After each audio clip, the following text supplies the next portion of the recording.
TikTok jangan hanya meraup keuntungan dari masyarakat. Sahabat-sahabat semua, barangkali terlalu berlebihan ya kalau persoalan-persoalan seperti ini harus diketahui oleh Bapak Presiden. Padahal sebenarnya ini sudah menjadi persoalan sosial yang luar biasa.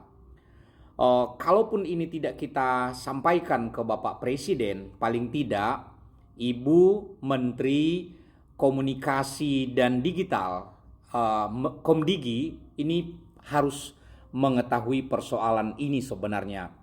Dan TikTok pun sudah saatnya harus memberikan perhatian dan atensi terhadap persoalan-persoalan seperti ini. Jadi Ibu Menteri, karena dahulu daerah pemilihannya juga termasuk di Sumatera Utara. Coba kita simak bersama persoalan apa yang terjadi di Sumatera Utara. Terlebih di wilayah Tapanuli bagian selatan atau Tabaksel yang sekarang. Paling tidak ini menjadi wilayah Kabupaten Tapanuli Selatan yang zaman dahulu. Nah, kalau sekarang yang sudah dimekarkan menjadi berbagai kabupaten-kabupaten yang lain. Memang persoalan ini bukan hanya terjadi di sana, namun ini banyak dilakoni oleh orang-orang yang berasal dari sana. Ya, mungkin dia udah di tanah rantau dan lain sebagainya. Persoalan apa itu?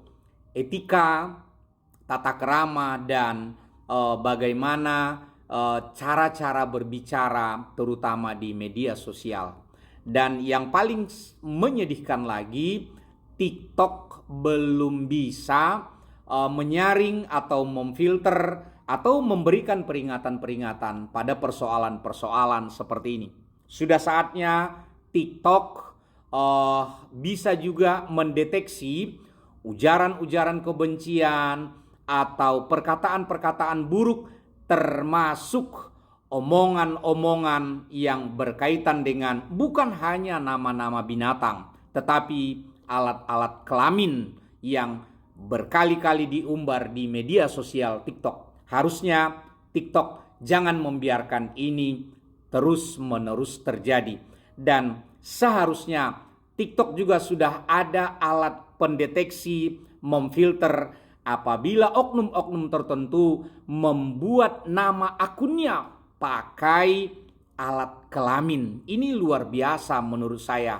Sesuatu yang tidak memberikan edukasi, tidak memberikan pembelajaran yang baik bagi siapa saja yang melihat TikTok atau yang menggunakannya. Memang kita tahu bahwa TikTok itu ada pembatasan umur, tetapi kan tidak selamanya itu terfilter dengan baik. Ya, nanti boleh dicek. Ya, bukan hanya ucapan-ucapan dan pertengkaran-pertengkaran, tapi nama akunnya sendiri menggunakan nama-nama alat kelamin. Luar biasa. Dan seharusnya TikTok bisa mendeteksi, karena alat kelamin yang dimaksud bukan berbahasa daerah, tapi berbahasa Indonesia. Nah, sejauh mana kepedulian TikTok? Harusnya ada algoritma yang bisa menyaring ini. Dan kita panggil juga hati dari para pemimpin-pemimpin di Tapanuli bagian selatan atau di Tabaksel. Apakah itu Bupati Tapanuli Selatan, Wali Kota Padang Sidempuan, Bupati Padang Lawas Utara, atau juga Bupati Padang Lawas, Bupati Mandailing Natal. Ini mari sama-sama bagaimana cara kita mengatasi persoalan-persoalan ini. Tetapi tadi orang-orang ini belum tentu juga berdomisili di sana, hanya saja asal usulnya dari sana. Saya sering mendapat pesan dari berbagai pengguna TikTok, bagaimana perhatian kita terhadap orang-orang yang menggunakan istilah-istilah atau alat komunikasi yang katakanlah di Tapanuli bagian selatan, tetapi omongannya omongan yang tidak pantas didengarkan oleh telinga. Kita sebenarnya sangat malu terkait hal ini.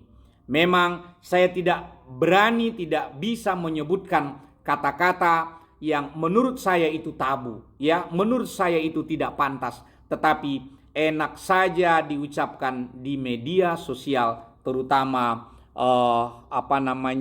platform TikTok ini sendiri.